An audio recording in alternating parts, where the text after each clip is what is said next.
Boa tarde, sejam bem-vindos ao vídeo número 7 de nosso curso de cálculo. E hoje vamos estudar algumas propriedades dos limites que vão nos permitir fazer os cálculos dos limites de funções sem ter que tabelar cada vez os valores da função, tá? Isso pode incluir contas muito complexas, né?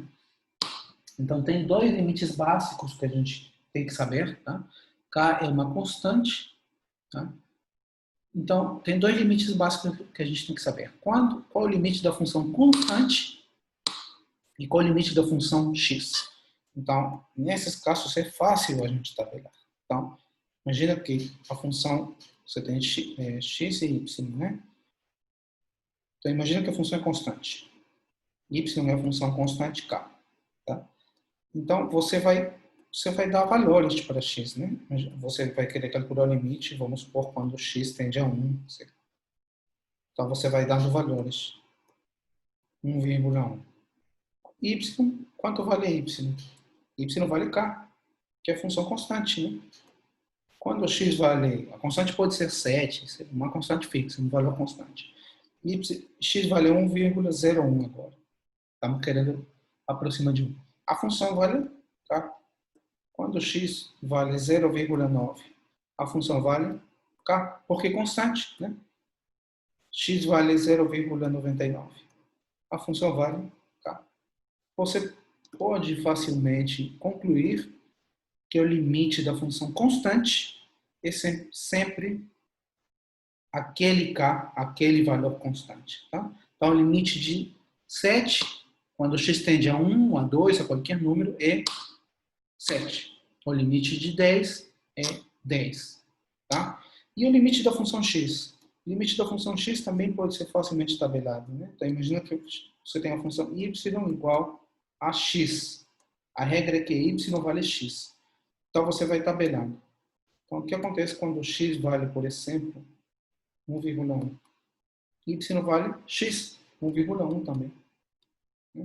E quando x vale 1,01? Y é x, então também vale 1,01. Quando x vale 0,9, y vale 0,9, a função é x, né? X vale 0,99. A função y vale 0,99 também. Então, você vê que o limite, neste caso, quando x se aproxima de 1, o y também se aproxima de 1, né? Porque y é x. Então, você pode concluir, se aqui é a regra geral, né? Você pode concluir que o limite da função x, né, quando x tende a c, é exatamente o valor c. É aquele valor para o qual x está se aproximando. Tá? Então, da constante vale aquela constante, a própria constante, e de x vale o valor no qual você quer calcular o limite. Então, por exemplo, o limite de 7, da constante 7, quando x tende a 5, é 7, o próprio valor da constante. E o limite de x, quando x tende a 5, né? Primeiro eu calculei da constante, quando x tende a 5, deu 7. E agora eu vou calcular da função x, quando x tende a 5, dá 5. Tá? Então, esses dois valores são fáceis de você perceber na tabela. E com esses dois valores, mais as propriedades que são dadas no seguinte teorema, a gente vai poder calcular vários tipos de limites. Então, olha o teorema. Suponha que o limite de f de x vale L, tá? Quando x tende a C. Tá? E que o limite de g de x vale M, o número M. Tá? E cai uma constante qualquer, como sempre. Tá?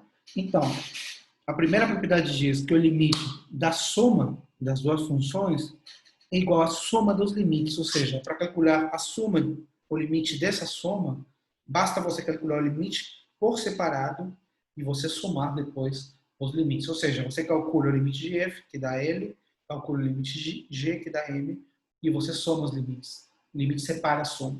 Mesma coisa para a diferença. Limite de f menos g é a mesma coisa que L menos C. Limite de f menos limite de g.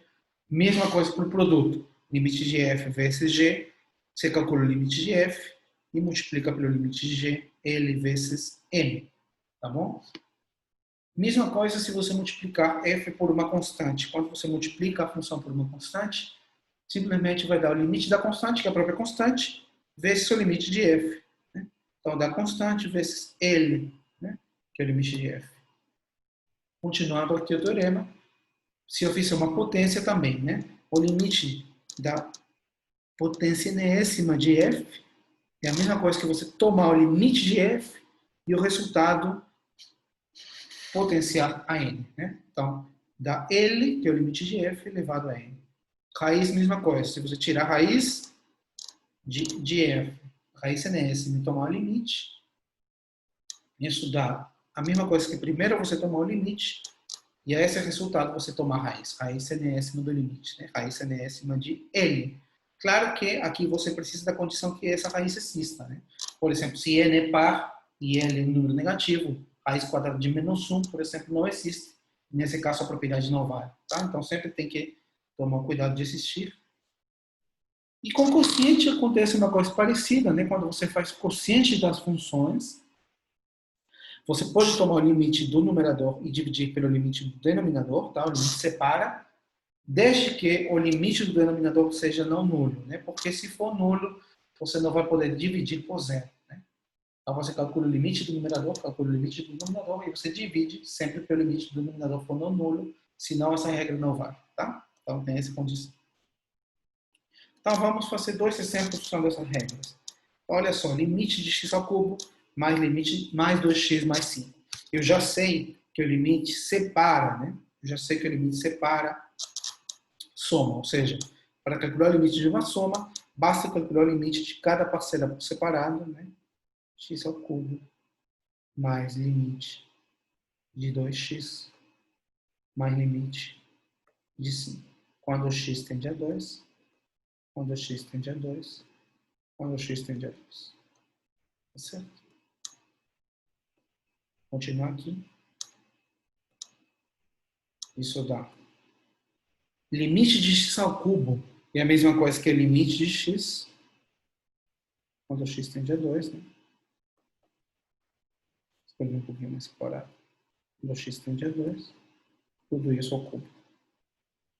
Mais limite de 2x, 2 é constante, sai fora do limite. 2 vezes limite de x. Quando x tende a 2. Não pode esquecer de colocar quando x tende a 2, tá? Mais limite de uma constante, a própria constante. Tá bom? Então agora, limite de x quando x tende a 2. Já sei que isso é 2, né? Pela propriedade do teorema anterior. Então, o limite de x quando x tende a 2 é 2 ao cubo, mais 2 vezes limite de x quando x tende a 2 é 2, mais 5. Isso aí dá 2 ao cubo 8, mais 4, 12, mais 5, 17. Então é assim que a gente pode calcular esse limite sem ter que passar pela tabela. Tá? Mesma coisa aqui no quociente. Ó. Agora eu tenho outra exemplo. Calcula o seguinte limite. Né? Tem um quociente ali. Então simplesmente você coloca uma linha e você calcula o limite do numerador quando x tende a 2 e você vai dividir. Você vai dividir pelo... Ficou ruim, né? Limite do numerador quando x tende a 2 sobre a 2 não, é a 0, né? X tende a 0. Sobre o limite de x mais 8 quando x tende a 0, certo? E calcula cada um por separado. Limite quando x tende a 0 de x menos 2. Você sabe que o limite separa a diferença, né? Então dá limite de x, 0, né? Porque x tende a 0, limite de x dá 0, menos limite de 2, 2 constante, 2, sobre limite de x mais 8, dá limite de x, quando x tende a 0, que é 0, mais limite de 8, que é constante, 8. Seja menos 2 sobre 8, ou menos 1. sobre 4. Essa seria a resposta. Tá? E a gente se vê no próximo vídeo. Tá bom?